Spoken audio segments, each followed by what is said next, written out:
At 76, I returned to the house I grew up in. A stranger opened the door. The house I grew up in is a small two-story colonial on Maple Street in Ridgewood, outside of Philadelphia. Last September, for the first time in nearly 50 years, I stood before it. I didn't recognize the front door. My name is Harold Ames. I'm 76. I drove 400 miles to stare at a house that used to be mine. When a stranger opened the door, asking if she could help, I couldn't speak. She had no idea. The old man on her porch once carved initials into the hallway baseboard and buried baseball cards in the backyard. He pressed his face against the window the night his father left, never to come back. I need to tell you how I ended up there. The trip wasn't sentimental. It started with a call from my sister Diane. Diane, who lives in North Carolina, called one Tuesday in August. "Harold," she said, "the Kimball house sold." That was the house next door, where the Kimballs lived. Mrs. Kimball died last winter at 94. The house sat empty for months. Diane mentioned it casually, like a favorite restaurant closing. I said, well, that's the end of an era. We then discussed grandchildren, blood pressure, and Jean. But after I hung up, I couldn't stop thinking about it. Not the Kimball house, but the street, the neighborhood. Every person who had lived on that block when I was a child was now either dead or gone. The physical world I grew up in was being replaced by people with no connection to what it used to be. I thought about the maple tree my mother planted the year I was born. Was it still there? The crack in the sidewalk where I'd fallen off my bicycle when I was 7, was it repaired? The garage where my father kept his tools, the smell of gasoline, cut grass, and something metallic. By the time I went to bed, I decided to drive back to Ridgewood, see the house one more time. To understand why going back mattered, you must understand what that house was to me. My parents bought it in 1952, the year before I was born. My father was a draftsman. My mother worked part-time at the public library. They saved enough for a down payment. It was not a grand house. 3 bedrooms, 1 bathroom, a kitchen too small for 5. A living room with a fireplace my father never lit, convinced the chimney was blocked. The hardwood floors creaked in specific places I memorized to sneak downstairs at night. The banister wobbled. My mother taped it, a reminder to my father. He never did fix it. We were not wealthy, but comfortable, in the way people were in the 50s and 60s. My father was a quiet man, contained. He expressed affection through reliability, not words.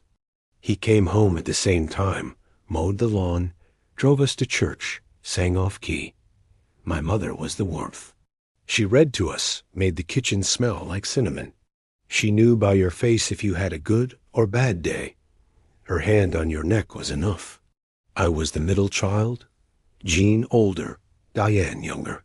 We fought, but without real malice. Underneath, there was a solidity to our family I didn't appreciate until it was gone. The thing that changed everything, that cracked the foundation, happened in spring of 1967. My father came home late.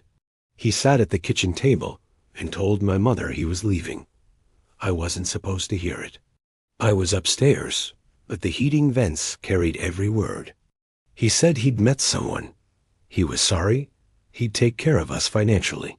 My mother, who never raised her voice, said nothing. She just said, "When?" He said, "Friday, 2 days' notice." 14 years of marriage, 3 children, a house with a broken banister. He left on a Friday morning while we were at school. His closet was empty. His chair in the living room looked like a gap in a row of teeth. My mother made dinner. She looked at me, knew I knew, and said, "We're going to be fine, Harold." I believed her, not because it was true, but because I needed to believe it. My father moved to Delaware. He called on Sundays, sent checks, made vague promises. Jean, 17, refused to speak to him. Diane, 12, cried at night. I could hear her through the wall, feeling helpless. It shaped how I dealt with pain. I didn't know what to do with my feelings, so I got quiet. I did my homework, mowed the lawn. I tried to fill the space my father left without acknowledging it existed. My mother held that house together through sheer force of will.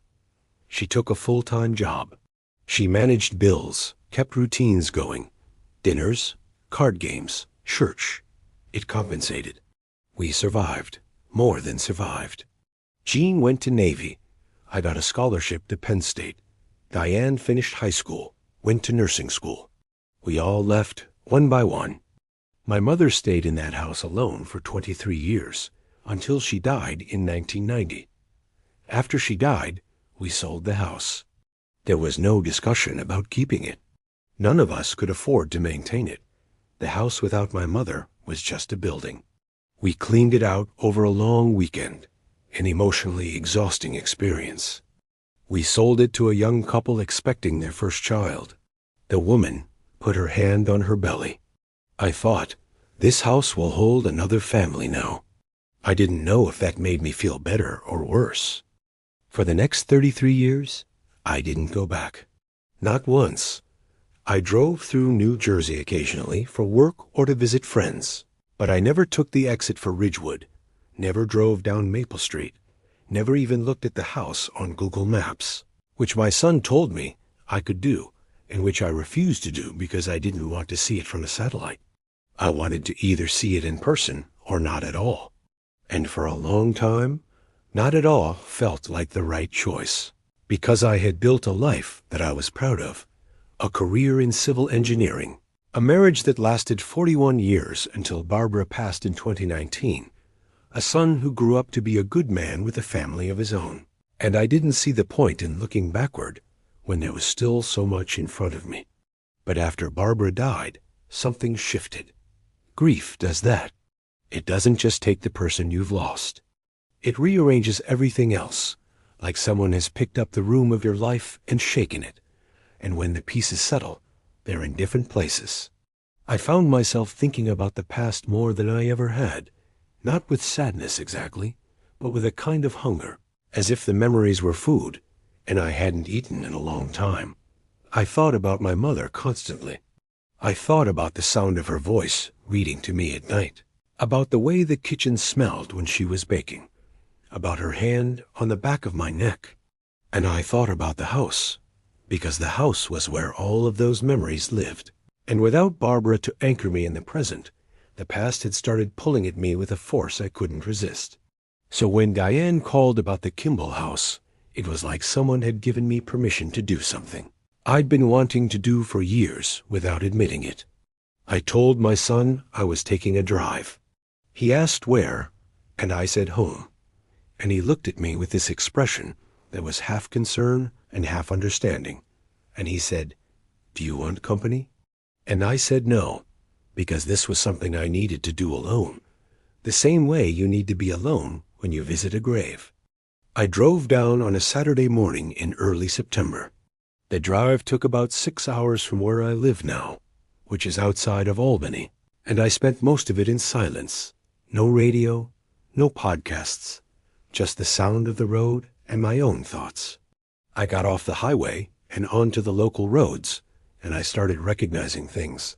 The shape of the hills, the way the light fell through the trees, the particular curve of the road that led into town.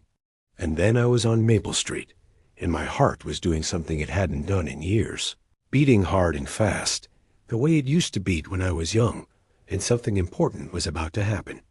The first thing I noticed was that the maple tree was gone. My mother's tree, the one she'd planted the year I was born, was gone.